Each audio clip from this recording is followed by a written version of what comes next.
Rising Again, the story of Lily Thompson. Chapter 1, The Fall. Lily Thompson had always been a force of nature. At 35, she was a marketing executive at a successful tech company in Boston. Her days were filled with back-to-back meetings, creative pitches, and managing a growing team. After hours, she jogged along the Charles River, attended painting classes, and hosted lively dinner parties. Her friends often wondered how she managed to do it all. But one crisp November morning, life as Lily knew it came to a screeching halt. It began with a strange tingling in her legs during her run. She brushed it off. Perhaps she had overexerted herself, but the sensation worsened over the following days. Soon she experienced intense fatigue and blurred vision. When Lily finally went to the hospital, her life shifted forever. After a battery of tests and anxious waiting, her neurologist delivered the news with kind but somber eyes. Multiple sclerosis. Lily felt as though the world had collapsed around her. MS? She echoed, struggling to grasp the diagnosis. But I'm healthy. I run. I take care of myself. I know, the doctor said gently. MS can strike anyone. The key now is learning to manage it. The days that followed were a blur of disbelief, fear, and deep sadness. Lily couldn't fathom a future where her body might betray her. She spent nights scouring the internet, reading worst-case scenarios until she spiraled into despair. Fatigue overwhelmed her. Her limbs ached constantly. Friends noticed her withdrawing, but she didn't have the strength to explain. Painting supplies gathered dust. The running shoes remained untouched. In her heart, Lily feared she would never again live the life she loved. Chapter 2, The Spark. One particularly dreary January afternoon, Lily lay curled on her couch, curtains drawn. A soft knock came at the door. It was her mother, bringing homemade soup and an old photo album. "I thought this might cheer you up," her mother said gently. Lily reluctantly flipped through the pages, snapshots of her childhood adventures, college graduation, and hiking trips. Then her fingers paused on a photo she hadn't seen in years, a sunrise over Machu Picchu with a beaming Lily in the foreground. "I remember that trip," her mother said softly. "You were unstoppable. You trained for months, climbed every step. You told me nothing would hold you back." Tears welled in Lily's eyes. That fierce version of herself seemed so distant now. But something stirred inside her, a whisper of determination she thought she had lost. That night, unable to sleep, Lily sat in front of her laptop, not to research symptoms, but to learn about people living well with MS. She found stories of resilience, communities built on hope. She discovered that while there was no cure, lifestyle changes could dramatically impact outcomes. The next morning, Lily made a vow. "I will not be a victim. I will fight for my life." Chapter 3, Building the Foundation. Lily approached her new mission methodically, as she would a major project at work.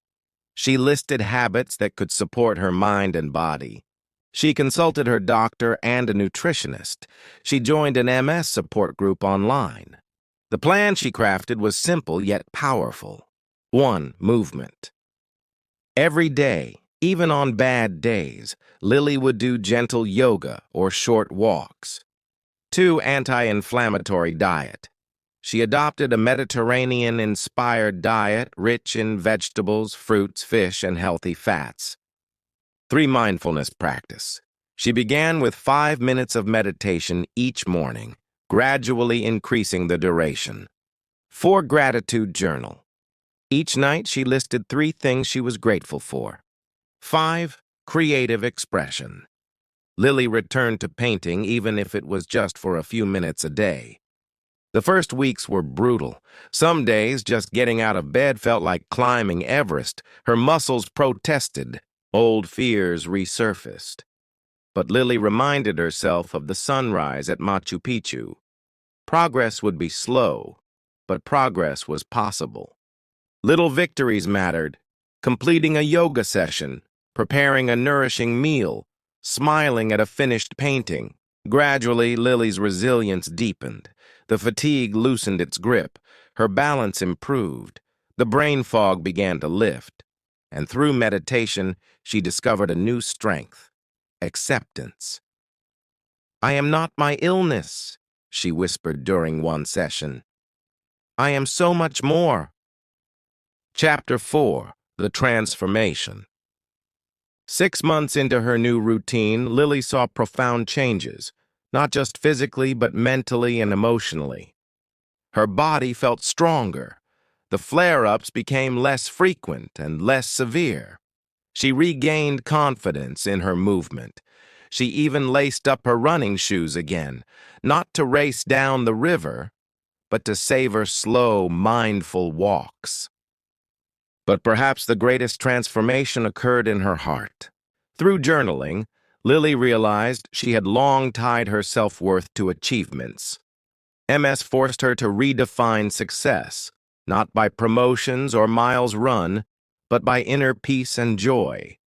She learned to celebrate small moments: the warmth of sunlight through her window, laughter shared with a friend, the joy of creating art. Support poured in from her community. Friends organized painting nights. Her mother became her biggest cheerleader. The online support group became a lifeline of shared wisdom and compassion. Lily also began mentoring others newly diagnosed with MS. Sharing her story empowered her. Each message of hope she sent felt like a step toward healing, and with each passing week, the woman in the Machu Picchu photo felt less like a memory and more like her again. Chapter 5: A New Sunrise. One crisp October morning, nearly a year after her diagnosis, Lily awoke before dawn. For the first time in ages, she felt energized, inspired. Impulsively, she packed a small bag with water, snacks, and a sketch pad. She drove out to a nature reserve she had loved as a child.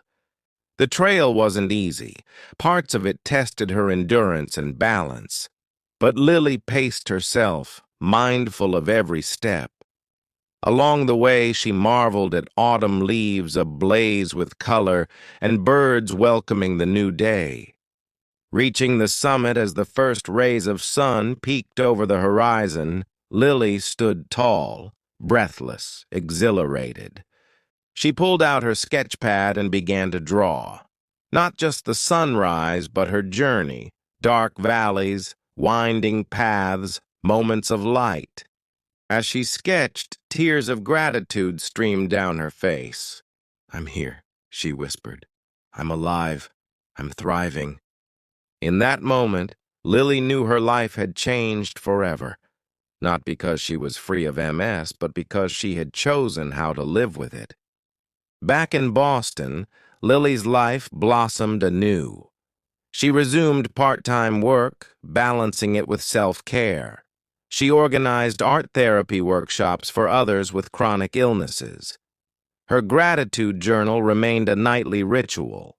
When asked about her journey, Lily would smile and say, "Life will challenge us, sometimes in ways we never imagined. But within each of us lies the power to rise again, to create joy, to build a life we love, one sunrise at a time." And so, the woman who once feared the darkness now greeted each new dawn with open arms. Epilogue. Years later, Lily's story would inspire countless others. Her art, infused with hope and resilience, graced galleries and hospital walls. She often returned to that hilltop at sunrise, sketchpad in hand, a living testament to the strength of the human spirit and the power of small, deliberate choices. Because healing, she had learned, was not a destination, but a lifelong journey, and every day offered a new chance to begin again. The end.